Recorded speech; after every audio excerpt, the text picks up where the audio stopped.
사랑합니다. 오늘도 각 가정에서 있는 곳에서 금요 집회 말씀과 기도 시간 또 찬양의 시간에 나온 우리 온 충현의 가족들 환영합니다.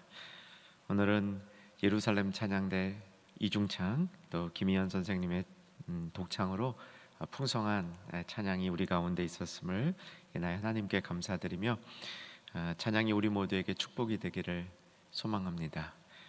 추가해서 오늘은 삼위일체 암송팀 세 분의 권사님 시편 90편 91편 저도 사랑하는 시편인데 여느 때와 마찬가지로 하늘의 운율로 잘 암송해 주셨습니다.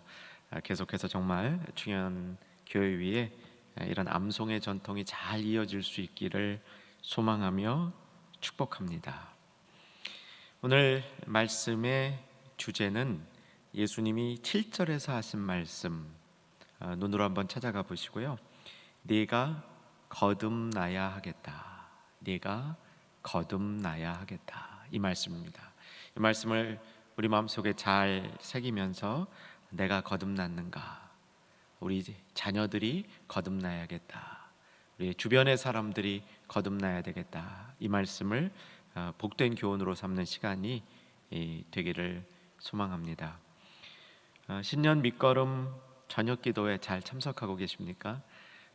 이 조회수 혹은 예배 시간에 들어오시는 기도의 시간에 들어오시는 성도님들 보면 많은 분들이 호응해 주시는 것 같아서 힘이 납니다. 계속해서 우리가 이렇게 말씀 붙들고 기도하는 시간이 이어지기를 소망하는데 오늘은 어제 말씀에 바로 이어가기입니다.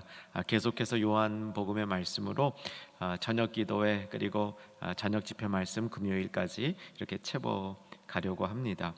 자, 오늘 말씀을 요약하면 이런 얘기입니다. 니고데모가 밤에 예수님을 찾아왔습니다. 예수님은 그에게 내가 거듭나야 한다라는 사실을 가르쳐 줬습니다. 이게 요약입니다. 이 앞에 있는 말씀 또 요한복음 전체 그림 요 대목들을 좀 살피기 위해서 배경을 먼저 간단히 보고 오늘 말씀 속으로 깊이 들어가 보도록 하겠습니다. 요한복음 2장 이제 성경 가지신 분들 이동하면 보시면 요한복음 2장에는 카나의 혼인잔치가 나오는 것이죠. 표적 1번이었습니다. 사실은 2번 표적은 제가 다루지 않았는데 어저께 저녁 기도회를 통해서 다루어진 성전 청결 사건이 두 번째 표적이었고요. 그 다음 표적이 4장에 나오는 왕의 신하의 아들의 병을 고치는 장면이죠. 똑같이 가나에서 일어났던 일입니다. 그래서 요한복음 2장, 3장, 4장의 이 큰 틀은 가나에서 있었던 두 개의 사건을 보여주고 있는데 그 안에 예수님께서 예루살렘을 다녀오시는 겁니다. 예루살렘에 가셔서 크게 두 가지 일을 하시는데 하나는 성전을 청결하신 것이고 이것도 표적이고요. 그 다음 두 번째는 밤늦게 자기를 찾아온 유대인 지도자 니고데모에게 거듭남에 대한 교훈을 가르쳐 주신 겁니다. 이 두 가지로 구성이 되어 있고요. 예수님이 가나로 돌아가시는 길에 3장 이 뒷부분에 보게 되면 세례 요한이 세례를 주는 장소에 가서 거기서 이제 잠시 예수님이 같이 있으면서 결국은 세례 요한의 사역이 예수님께로 이양되어진다. 결국 세례 요한은 길 닦아 놓은 사람이고 예수님이 세례 요한의 사역을 완성하신다. 이것을 보여주신 다음 사마리아 성을 통해서 가나에 도착하는 겁니다. 지도 보고 이 동선을 확인해 보도록 하겠습니다. 이 새벽 기도 중에 한번 본 지도인데 조금 수정했습니다. 그때부터 이제 본문에 더 충실하게 업그레이드한 것이죠. 예수님이 예루살렘에 올라가셨다가 가나에서 올라가셨다가 다시 가나로 돌아올 때 세례하는 장소 들르셨다가 수가성을 거쳐 수가성 여인 만나고 다시 가나로 돌아왔다. 이게 요한복음이 가르쳐주고 있는 동선입니다. 자, 오늘 본문 속으로 들어와 봅니다. 자, 본문 1절을 보시면서 니고데모가 어떤 인물이었는지 그가 왜 예수님에게 밤에 찾아왔는지를 확인해 보도록 하겠습니다. 1절과 2절 달아서 읽으면서 내용 충분히 숙지하시기 바랍니다. 읽겠습니다. 그런데 바리새인 중에 니고데모라 하는 사람이 있으니 유대인의 지도자라. 그가 밤에 예수께 와서 이르되 랍비여, 우리가 당신은 하나님께로부터 오신 선생인 줄 아나이다. 하나님이 함께 하시지 아니하면 당신이 행하시는 이 표적을 아무도 행할 수 없음이니이다. 자, 그는 어느 분파 소속이라고 되어 있냐면 바리새파. 기억에 넣어두시는 게 좋을 것 같습니다. 그러면서 유대인의 지도자라고 되어 있는데 어느 정도의 이 고위층 지도자인지는 분명하지 않습니다. 다만 그가 밤에 예수님을 찾아온 것으로 미루어 보면 굉장히 중요한 사회적인 위치에 있기 때문에 남들이 볼 때 예수님을 찾아오기에는 여러 가지 부담스러운 위치에 있는 사람임에는 틀림이 없습니다. 그래서 중요한 관직을 가진 사람이다, 이래 보면 될 것 같습니다. 그러고 보니까 4장에 나오는 사마리아 여인하고 상당히 비슷한 점이 있습니다. 니고데모는 낮에 밤에 찾아왔고 사마리아 여인이 예수님을 만난 것은 정오에 만났죠. 정반대의 모습인데 실제 내용은 똑같습니다. 그렇죠? 예수님 만나는데 다른 사람이 보면 불편한 겁니다. 은밀하게 예수님께 나온 거죠. 한 사람은 밤에, 한 사람은 대낮에, 한 사람은 남자 관원, 한 사람은 여성으로 버려진 사람. 아주 큰 대조를 이루면서도 공통점이 있는 모습을 흥미롭게 보여주고 있습니다. 자, 이제 질문을 던져볼 것은 왜 높은 위치에 있었던 니고데모가 굳이 밤에 수고롭게 예수님을 찾아왔냐는 것이죠. 2절에 거기에 대한 단서가 있죠. 밤에 찾아온 이유는 2절 후반부에 그 예수님이 행하신 표적이, 여기 표적이란 말이 나오지 않습니까? 그 표적이 하나님이 함께하지 아니하면 도저히 행할 수 없는 표적이라는 것을 니고데모는 감지했기 때문에 예수님이 하나님께로부터 오신 분인지를 확인하고 싶어서 안달이 나다가 밤이 되기를 기다렸다가 밤에 예수님을 찾으러 나왔다는 이야기이죠. 자, 그러면 예수님이 보여줬던 표적이 무엇이었을까? 당연히 2장에 있었던 성전을 청결한 어제 기도회 본문의 말씀인 것이죠. 자, 그 부분을 이제 우리 다시 한번 되새겨 보면 성전 뜰로 보입니다. 성전 뜰, 성전 안에 들어가서 거기서 장사하는 사람, 또 그 재물을 위해서 이 장사하는 사람들, 돈 바꾸는 사람들, 이건 어저께 다 들은 말씀이니까 건너갑니다. 그런데 이 점이었죠. 예수님이 성전을 청결하시는 그 일은 그 누구도 엄두도 못 내는 일이었다는 거예요. 어떻게 감히 성전에 들어와서 성전에서 장사하는 사람을 다 때려 엎을 수가 있어요. 당시에 성전에서 장사를 하려면 분명히 성전의 최고 지도자들과 연결이 되어 있었던 부분인데, 그리고 성전이라는 곳에 들어와서 어떻게 이런 일을 합니까? 또 다른 관점에서 보면 유대인뿐만 아니라 성전을 지키고 있는 그 사람들 중에는 로마인들도 있었습니다. 로마인도 성전에서 하도 소요들이 일어나니까 지키고 있었는데 어떻게 이런 일을 할 수 있었을까? 도저히 니고데모는 이때 보여준 예수님의 권위가 범상치 않았다는 사실을 확실히 보고 알고 있었던 것이죠.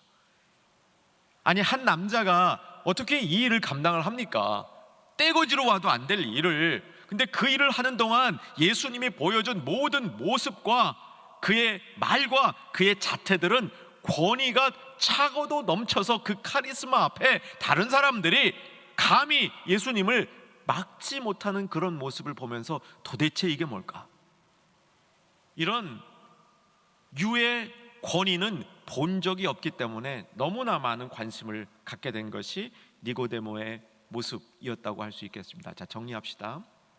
표적, 지난 새벽기도와 주일 말씀 표적을 우리가 6번 다뤘습니다. 자, 표적이 예수님이 보여준 표적이 결정적으로 우리에게 역할하는 것이 무엇이었냐면 우리의 믿음을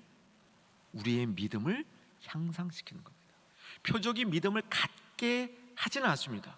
그런데 믿음이 있는 사람들에게 표적은 분명히 그 믿음을 성숙시키고 성장시키고 그 믿음을 구체화시키는데 도움이 된다는 사실을 보여준 거죠. 예수님이 그래서 표적을 보여준 거였습니다.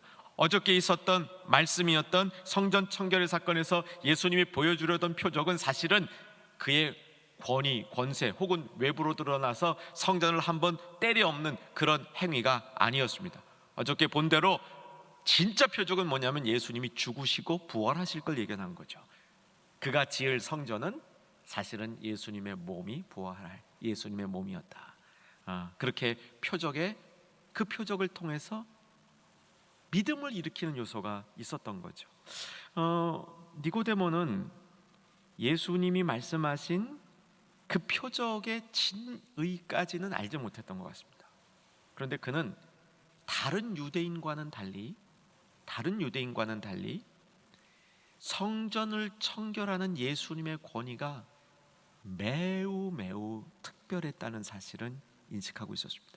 왜냐하면 요한복음 2장 18절을 보시게 되면 예수께서 성전을 청결하실 때 유대인들이 와서 내가 이런 일을 행하니 무슨 권세로 이런 일을 행하느냐 이렇게 아마 얘기한 것 같아요. 그리고 진짜 표적을 하나 보여달라. 그런데 예수님 표적을 안 보여주셨어요. 유대인들이 원하는 기적을 보여주시진 않았다는 겁니다. 그래서 유대인들은 사실은 예수님의 행위에 대해서 반신반의했는데 니고데모는 예수님의 행위 가운데 권위가 들어있는 것을 분명히 볼 수 있는 뭐가 있었다? 믿음이 있었던 거죠. 그의 마음속에 그런 믿음이 이제 그를 예수님 앞으로 나오게 만드는, 예수님 앞으로 이끄는 그런 계기와 동기가 되었다는 것입니다. 여러분, 유대인들이 생각하는 표적하고 예수님이 보여주시려는 표적이 좀 다릅니다. 그래서 요한복음을 읽으시면서 이 점이 정리가 안 되면 때론 좀 혼돈이 돼요. 이렇게 한 세 가지로 정리했으면 좋겠는데, 세상 사람들은, 그러니까 아무것도 모르고 영적으로 어두운 사람들은 예수님이 행하신 특별한 일이 그냥 기적입니다. 놀랄 만한 일이에요. 근데 유대인들은 놀랄 만한 일을 보면서 이 놀랄 만한 일이 매우 특별한 경우에는 하나님이 보내준 사람이구나, 이것을 인식하고 구별하는 지표가 될 수 있다고 생각을 한 겁니다. 유대인들의 표적은 사실 그거였어요. 근데 예수님은 그런 유대인들의 표적을 깨뜨리는 게 하나의 예수님의 하고자 하시는 일이었습니다. 예수님이 정말 보여주시고 싶은 표적이 오늘 본문에도 나오고, 예수님이 보여주려는 표적은 사실은 예수님이 주시려는 영생을 얻는 방법에 관한 것이었습니다. 그래서 예수님이 죽으시고 부활하신 그 사건이 예수님이 보여주시려고 의도하셨던 바로 그 표적들이고요. 다른 것들은 그것을 향하여 움직이는 중간 단계였습니다. 여러분, 이렇게 정리해 두시면 좋을 것 같습니다. 예수님이 이러한 니고데모에게 이제 말씀을 시작합니다. 3절에서 첫 예수님의 음성이 등장하죠. 빨간 글씨가 여러분 있을 겁니다. 빨간 글씨, 우리 사랑하는 주님의 말씀, 그 음성으로 우리에게 들려주시는 줄 알고 읽겠습니다. 시작. 예수께서 대답하여 이르시되 진실로 진실로 내게 이르노니 사람이 거듭나지 아니하면 하나님 나라를 볼 수 없느니라. 동문서답 같아요. 니고데모의 질문은 당신이 표적을 보여주신 것이 보통 표적이 아닌데 내가 갖고 있는 바리새인적 유대인의 지식인으로 생각해보면 이 표적은 특별한 표적인데 맞습니까? 그걸 질문한 거거든요. 근데 예수님이 답은 약간 그 질문의 목적에서 조금 벗어나고 있습니다. 네가 거듭나지 아니하면 하나님 나라를 볼 수 없느니라. 무슨 뜻이에요? 진짜 표적은 하나님 나라를 보는 거랍니다. 하나님 나라의 외형상이 있는 놀랄 만한 일을 보는 게 아니고 하나님 나라의 실체를 보는 것이라 얘기해 주고 있는 것이죠. 그러기 위해서 거듭남에 대한 확신이 있어야 된다는 겁니다. 거듭나야 하나님 나라를 볼 수 있으므로 예수님의 표적은 사람들로 하여금 거듭남을 확신시켜주는 장치다, 이렇게 설명해 주고 있는 겁니다. 자, 오늘 이 말씀을 우리가 들으면서 당연히 우리에게 진지한 질문을 던져야 됩니다. 저와 여러분은 거듭났습니까? 여러분은 거듭나셨습니까?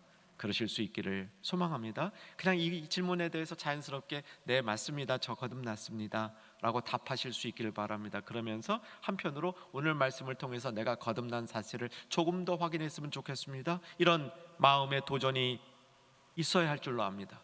그리고 거듭나지 않은 다른 사람들을 위해서 내가 좀 수고하기를 원합니다. 특별히 나의 가까운 사람들, 나의 가족들, 나의 친구, 친지들 과연 거듭났는가? 그렇지 못할 경우 내가 무엇을 해야 될지 오늘 깨닫고 기도하는 시간 소망해 보면 좋을 것 같습니다.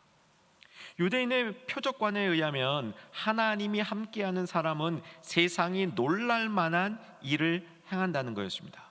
이것을 보고 그 사람이 하나님이 보내신 이인지 아닌지를 확인할 수 있다는 것이 유대인의 표적관이었습니다. 이것의 대표적인 예는 모세입니다. 모세로부터 이런 표적관이 유대인들에게 나왔다 분명합니다. 여러분, 모세가 어땠습니까? 모세는 바로 앞에서 기적을 막 행했죠.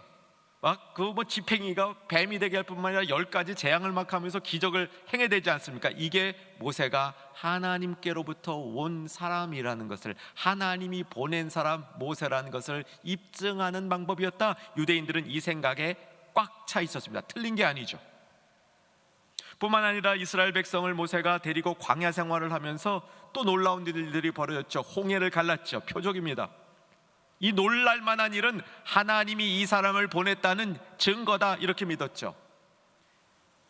불뱀에 물려서 다 죽어가는 사람 노뱀 드니까 다 치료돼 버렸습니다. 이것도 모세가 놀랄 일을 하면서 하나님이 보내신 그 인물이라는 사실을 깨닫고 있었던 입증 자료가 되었던 것입니다. 그런데 이스라엘 백성들이 온전했습니까? 홍해를 건넌 다음, 그 놀라운 일을 경험한 다음 이스라엘 백성이 온전했습니까? 거의 변한 게 없어요. 광야에 들어가자마자 불평했잖아요. 그냥 불평하면서 마라의 쓴물까지 가면서 이스라엘 백성들이 나아진 게 없이 계속 광야에서 오랜 기간 동안 훈련을 통해서 가나안 땅에 들어갈 때까지 훈련을 받아야만 이들은 조금 나은 하나님의 사람으로 세워질 수 있었다는 사실이죠. 예수님의 표적은 모세의 표적과는 달랐습니다. 모세의 표적은 놀라운 일을 행하면서 하나님이 그를 보냈다는 사실을 입증하며 리더십을 가지는 거였다면, 예수님의 표적은 진짜 하나님 나라를 보게 하는 것이 예수님의 표적이었습니다. 이것이 예수님이 니고데모에게 답하는 거죠. 네가 거듭나지 아니하면 하나님 나라를 뭐 할 수? 볼 수 없느니라. 여러분, 표적의 중요한 이 공식이 있었죠. 보고 믿는 것이다. 보고 믿는 믿음을 통해서 우리가 어이없이 믿는, 기초 없이 믿는, 견고함 없이 믿는 이런 믿음을 배격하고 분명히 보고 인식한 확실한 것에 근거한 믿음을 주는 게 표적이라 그랬는데, 이스라엘 백성들은요, 표적의 현상만 보고 있었던 겁니다. 오병이어 때 여실히 이 일이 나타나는 거죠. 예수님이 오병이어로 최소 5,000명을 먹이고 나니까 이들은 먹는 거에만, 먹고 배부른 것에 관심을 가진 거예요. 눈에 보이는 그 표적, 야, 이런 정도의 실력 가진 사람이면 분명히 모세다, 모세 수준이다, 이렇게 이스라엘 백성들은 생각을 한 거죠. 근데 예수님은 배부르려 주려고 오병이어 기적을 베푼 게 아니었잖아요. 생명의 떡이 무엇이고 그 생명의 떡이 결국은 부서져야, 진짜 생명의 떡은 부서져야 영생을 주는 양식이 되는 것이다, 이거 설명하려고 예수님은 보여주셨는데 잘못 보는 사람들이 많았다는 거죠. 여러분, 하나님 나라를 보시기를 소망합니다. 거듭난 자는 하나님 나라를 본다고 얘기했습니다. 놀랄만한 일들은 우리 가운데 일어나고 있습니다. 이런 놀랄만한 일 가운데 우리가 하나님의 통치를 볼 수 있었으면 좋겠습니다. 놀랄만한 일은 보통 우리의 경험에는 두 가지 방향으로 납니다. 하나는 너무 좋아서 놀랄만한 일이 일어나고요, 하나는 너무 황당해서 놀랄만한 일이 일어납니다. 여러분, 좋아서 놀랄만한 일 일어난 분들 계시죠? 우리 늘 황당한 게 놀랄만한 일만 있지는 않은 것 같습니다. 우리에게도 좋은 일이 있는 것 같습니다. 자주 안 있는 것 같아서 불평불만이 있으실 수 있는데요, 실제로는 여러분이 생각하는 것보다 보다 좋은 일이 더 많을 가능성이 있습니다. 안 보여서 그런 거죠. 근데 제 경우에는 좀 이런 것 같아요. 좋은 일이 일어났을 때 하나님 나라를 보는 게 오히려 더 힘든 것 같아요. 황당한 일이 일어났을 때 하나님 나라를 보는 거는 훈련에 의해서 어느 정도 되는 것 같습니다. 여러분, 진짜 어려운 일 생기고요, 황당한 일, 세계에 어떻게 이런 일이 생길 수 있어요? 기가 막혀. 이런 일이 좋은 쪽으로 기가 막힌 게 아니고 안 좋은 쪽으로 기가 막히는 일 있지 않습니까? 그런 일 생길 때요, 여러분, 하나님 나라를 여기서 볼 수 있다. 오늘 이 믿음 가지시기를 주의 이름으로 축원합니다. 여러분, 이렇게 믿음이 성장돼야 돼요. 황당한 일이 생겼으면 황당해하지 마시기 바랍니다. 이 황당한 일을 통해서 하나님 나라를 어떻게 볼 것인가, 이러고 보면요, 진짜 하나님이 일하시는 게 잘 보여요. 좋은 일 가운데도 분명히 있을 테인데 우리는 좋은 일 가운데 하나님 나라를 잘 보지 못하는 이러한, 그러니까 좋은 일이 있으면 자기도 찌빠지는 거죠. 그냥 내가 막 살기 때문에 하나님 나라를 오히려 보지 못하는 모습이 우리에게 나타나는 것이죠. 자, 예수님이 동문서답 같지만 사실은 놀라운 진리를 얘기해 줍니다. 사람이 거듭나지 아니하면 하나님 나라를 볼 수 없느니라. 하나님 나라를 보는 것, 거듭나는 것, 이게 표적이라는 거예요. 표적은 그저 신기하고 놀랄만한 일이 생겨서 하나님의 무슨 인물이 우리에게 나타났네, 그 인물이 나타난 게 표적이 아니고 그 인물을 통해서 하나님의 일하심, 하나님의 통치하심, 하나님의 살아계심을 볼 수 있는 게 표적이다. 그리고 그것은 거듭나야만 볼 수 있다. 예수님이 그렇게 선포하고 계신 것이죠. 니고데모가 4절에서 묻습니다. 아직 다 이해를 못한 것 같아요. 니고데모 4절의 모습을 보면, 자, 4절 니고데모가 어떻게 반응했는지 보십시다. 제가 읽어드릴게요. 니고데모가 이르되 사람이 늙으면 어떻게 날 수 있사옵나이까? 두 번째 모태에 들어갔다가 날 수 있사옵나이까? 이것은 문자적으로 거듭남을 이해한 거죠. 육체적으로 처음 태어날 때 태어난 것처럼 두 번째 또 그렇게 태어나는 겁니까? 라고 문자적 이해를 질문한 것입니다. 예수님이 그렇지 않다고 말씀하시는 것이죠. 5절 또 빨간 글씨 나오고 있습니다. 같이 읽겠습니다. 예수께서 대답하시되 진실로 진실로 내게 이르노니 사람이 무엇과 무엇으로 물과 성령으로 나지 아니하면 하나님 나라에 들어갈 수 없느니라. 자, 3절과 비교해 보시면요, 예수님의 설명이 좀 더 자세해졌습니다. 거듭나는 방법에 대해서 말씀하시죠.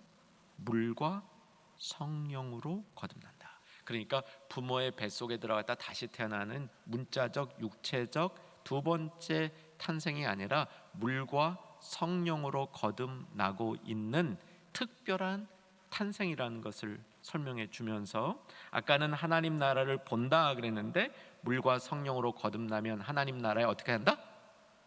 들어간다 라고 얘기해 주고 있습니다. 하나님 나라에 진입이 되어진다 라고 설명을 하고 있습니다.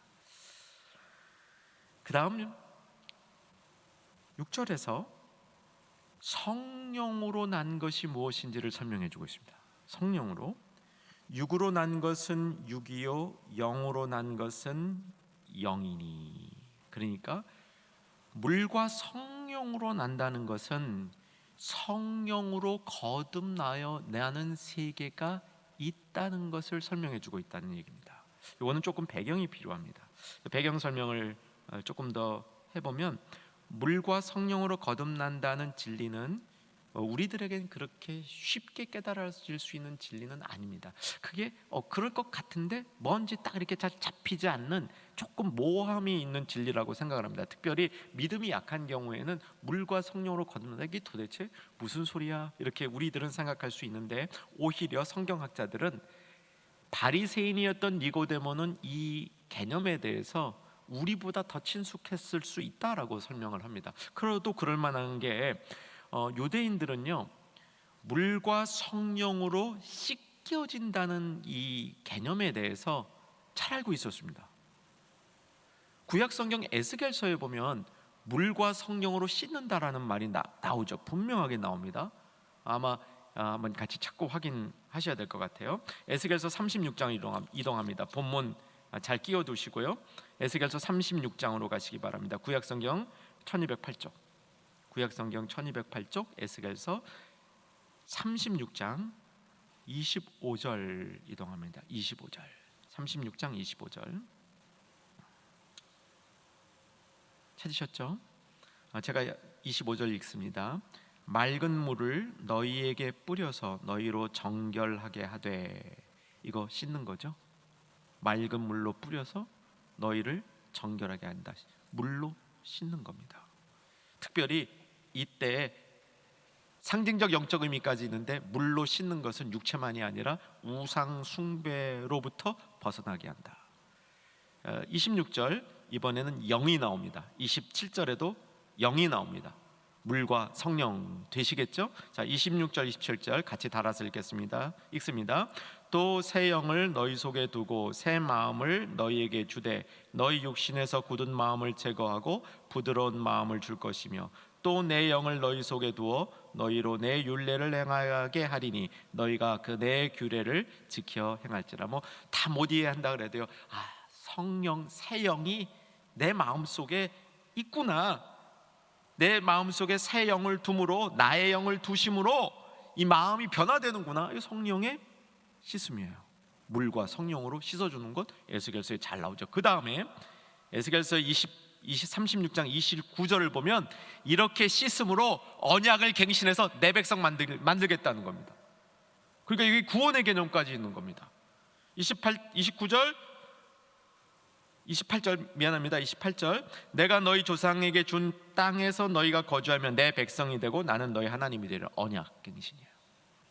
그러니까 에스겔서에 나타나는 이 개념으로 아마 바리새인 유대인들은 물과 성령으로 씻겨진다, 그래서 언약이 새로워진다, 이것까지는 알고 있었던 것 같아요. 근데 예수님이 여기서 말씀하시는 건 뭐냐면, 물과 성령으로 씻겨지는 정도가 아니고 물과 성령으로 씻겨져서 그 결과가 거듭나는 것이고, 그 결과가 하나님 나라를 보는 것이고 하나님 나라에 들어가는 것이다 라고 설명해 주고 있는 것이죠. 예수께서는 니고데모에게 거듭남에 대해서 분명하게 설명해 주시면서 특별히 6절에서 말씀하신 다음 다시 이제 본문으로 돌아옵니다. 요한복음 3장으로 돌아오시면 요한복음 3장 7절을 보시기 바랍니다. 7절 또 같이 한번 읽겠습니다.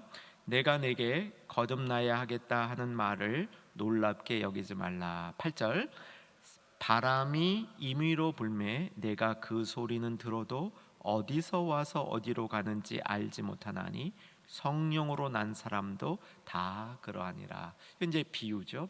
바람이 눈에는 안 보이지만 확실히 존재하는 것처럼 성령으로 거듭나는 과정을 눈으로 확인할 수 없지만, 분명한 절차로 설명할 수 없지만, 성령이 거듭나게 한 이 모든 일들은 그 사람 속에서 확실한 증거로 나타난다, 이렇게 설명해 주는 겁니다. 여러분, 거듭나셨죠?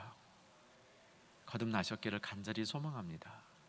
이 거듭난 거를 어떻게 하느냐, 바람이 눈에 안 보이는 것처럼 내가 거듭난 과정이나 거듭난 시간이나 거듭난 순서를 다 일목요연하게 설명할 수 없는 게 맞다는 겁니다. 그거를 설명하라는 이상한 요구가 잘못된 신학이요 신앙이라는 겁니다. 어떻게든지 모르는데 결과는 내가 분명히 바람이 있는 걸 느끼는 것처럼 내가 거듭났다는 걸 경험하고 있다는 사실입니다. 어떻게? 하나님 나라를 보는 거죠. 물과 성령께서 나를 씻어주었다는 사실을 아는 겁니다. 자, 이걸 좀 더 구체적으로 그럼 이게 뭐냐라는 설명을 성경 통해서 하겠습니다. 여러분이 그 설명을 통해서 정말 거듭난 것을 확인하실 수 있기를 소망합니다. 거듭나다라는 말을 원어로 보면 위로부터 나다라고도 번역할 수 있습니다. 아마 들어보신 분들이 꽤 되실 거예요. 거듭나다라는 말은 이 거듭나라로 번역이 가능합니다. 또 다른 번역이 가능한 게 위로부터 나다. 무슨 뜻이에요? 거듭난 사람은 하늘 소속이라는 거예요. 하나님 나라 소속이라는 거예요. 그래서 하나님 나라를 보고 하나님 나라에 들어갔다 이 말하고 자연스럽게 연결되는 것이 거듭나다라는 표현 자체가 하늘로부터 나다라는 표현이기 때문에 그렇습니다. 하나님의 통치를 받고 그 임재를 경험하는 것은 하나님이 하시고자 하는 일에 관심을 두는 모습으로 나타납니다. 내가 위에부터 났다면 위의 것에 관심을 둬야 하는 겁니다. 이게 거듭난 사람이 자기를 확인해 볼 수 있는 가장 중요한 근거입니다. 여러분, 하나님이 하시고자 하는 일에 관심이 있으십니까? 하나님의 일에 관심이 있으십니까? 하늘의 것에 관심이 있으십니까? 거듭나는 순간 그 관심이 분명하게 생긴다는 겁니다. 이것이 오늘 예수님께서 니고데모에게 보여주시고자 하는 것이죠. 처음에는 그저 관심만 생깁니다. 그래서 하나님의 일에 좀 관심이 생겨요. 근데 신앙이 성숙될수록 하나님이 하시고자 하는 일이 관심의 대상에서 우리 인생의 우선순위로 바뀝니다. 그리고 점점 성숙해질 수 있을수록 하나님이 하시고자 하는 일에 더 많이 우리의 관심과 우리의 삶이 몰입되어진다는 것이죠. 여러분, 어디까지 가셨는지 좀 점검해 보십시오. 물론 거듭남은 한 번에 이루어지는 겁니다. 거듭날 때 하늘 소속이라는 씨가 뿌려지는데 그 씨가 자라는 것이 성장 성숙의 개념이죠. 일단 씨가 들어와서 하늘 소속이 되면 그 소속은 바뀌지 않습니다. 그래서 하나님 나라의 소속이 된 사람들은 하나님이 하시고자 하는 일이 하나의 이정표나 지표가 되어서 우리 삶 속에서 그것을 까먹고 이 세상 속에 살다가도 기억이 나는 겁니다. 기억이 나면 돌이켜지는 겁니다. 기억하라, 돌이키라. 그리고 그 삶이 점점 우리 삶 속에서 익숙해지면서 깨어 있는 것이 좋아지고 깨어 있는 시간이 길어지고 깨어 있지 못한다는 사실을 본인이 더 예민하게 인식하게 되고 그래서 다시 기억하고 돌이키고 깨어 있게 되는 삶을 통하여 성숙이 계속 되어지는 모습이 나타나는 것이죠. 여러분, 이게 거듭난 사람의 표지입니다. 여러분, 거듭나셨죠? 우리 주님이 분명히 얘기합니다. 네가 거듭나야 하겠다. 거듭나지 아니하면 하나님 나라를 볼 수 없다. 하나님 나라에 대한 관심을 가질 수 없다라고 이야기합니다. 이제 말씀을 좀 정리해 나가겠습니다. 이제 다음 장면은 예수님께서 이제 또 가르침을 계속 니고데모에게 주시는 장면이 이제 9절부터 나가는데 이번 토요일 날 내일 저녁 기도의 말씀입니다. 여러분 사모해 주시고요. 저는 다음 주일부터 월, 화, 목 이 기도회를 인도하며 말씀을 전하게 됩니다. 근데 이 니고데모하고 대화 중에 3장 16절 요한복음 3장 16절 하나님이 세상을 이처럼 사랑하사 독생자를 주셨으니 이 말씀이 니고데모와 대화 가운데 있었다는 사실은 잊지 마시기 바랍니다. 요거 다음 주 월요일 날 말씀이에요. 니고데모와 대화 가운데 거듭남과 하나님 나라에 들어감의 중요성을 얘기하는 그 대목에서 하나님이 세상을 이처럼 사랑하사 이 말씀을 주신 겁니다. 니고데모는 바로 이때 예수님을 영접한 것 같지 않습니다. 니고데모는 그냥 돌아갑니다. 니고데모가 어떻게 되었을까요? 요한복음을 쭉 읽어 나가다 보면요 7장에 니고데모가 등장하고 19장에 니고데모가 등장하는데 7장의 장면은 제가 빨리만 살짝 얘기하고요 그때 또 다루도록 할게요. 7장은 예수님이 새벽 기도회 때 다룬 것처럼 38년 된 병자를 안식일날 고쳐요. 그것도 예루살렘에서 고친 거잖아요. 그때 예루살렘에 있는 유대인과 지도자들이 예수를 굉장히 못마땅하게 합니다. 그래서 예수님이 예루살렘에 나타나면 아주 경각심을 막 이렇게 막 곤두세워가지고 무슨 그 트집을 잡을까 해서 예수님 죽이려 해요. 근데 7장에 예수님이 또 예루살렘에 올라간 거예요. 그러다가 유대인들이랑 또 한번 부딪힌 거예요. 생수의 강이 터져 나오리라 이렇게 설교하니까 사람들이 야 진짜 박수 치면서 선지자다 그랬더니 유대인들이 아주 거기에 이 막 그 위협감을 느낀 겁니다. 그래서 예수님 잡으려고 그러는데 니고데모가 예수님 편을 살짝 들어요. 그랬다가 너 예수님과 한 편이야 그러니까 니고데모가 또 쏙 조용해져요. 믿음이 조금은 성장한 것 같아요. 근데 19장에 가서 예수님 돌아가시고 나니까 아리마대 요셉과 함께 니고데모가 빌라도에게 가서 예수님의 죽은 시신을 요구하는 담대함이 생겨요. 여러분, 중생을 한 사람은, 거듭난 사람은 신앙이 반드시 드러나고 성장하게 되어 있습니다. 여러분, 이 거듭남을 우리가 사모해야 되는 것이죠. 말씀을 정리합니다. 사람이 잘 바뀌지 않습니다. 근데 사람이 바뀔 때 일어나는 현상이 뭐냐면 관심이 바뀌어요. 세상의 것에 관심이 굉장히 많다. 세상에 조금만 재밌는 일이 있으면 그냥 거기에 확 가던 사람. 그래서 사탄이 아주 쟤는 너무 다루기 쉬워. 그냥 좀 신앙 좋아지는 것 같으면 세상 재밌는 거 하나만 던져주면 쟤는 아주 그냥 쉽게 다시 세상 속으로 돌아와. 그러던 사람이 그 관심이 어느 날 없어졌어. 사탄이 놀라죠. 사람이 변할 때 보면 관심이 바뀌는 모습이 나타납니다. 여러분, 이 관심이 바뀌는 원동력이 뭡니까? 하나님 나라에 속했기 때문입니다. 하나님 나라의 맛을 봤기 때문에 관심이 바뀌는 것이죠. 거듭난 자는 본향이 하나님 나라입니다. 믿으시죠? 그래서 이들은 위를 향하여 가게 되어 있습니다. 세상을 향하여 가는 게 아니라 위를 향하여 가게 되어 있습니다. 위로 향하는 길은 늘 열려 있다는 사실 여러분 알고 계시죠? 세상에 살지만 세상 속에 속하지 아니하며 하나님이 하시고자 하는 그 일에 대한 관심이 생기며 그 관심이 어느 순간 중심이 되며 어느 순간 삶의 유일한 목적이 되어져 가는 것, 이것이 거듭난 사람들이 행하여 가는 순례의 길이라는 사실입니다. 사랑하는 충현의 가족들, 그 길에 서시기를 주의 이름으로 축원합니다. 거듭나지 못한 사람들을 위해서 기도하는 우리의 기도가 주님이 더 받으시는 주님의 관심인 사실을 알고 그 기도에도 힘쓰는 우리 모두가 되기를 주의 이름으로 축원합니다. 288장 찬양하신 후에 합심해서 기도하겠습니다.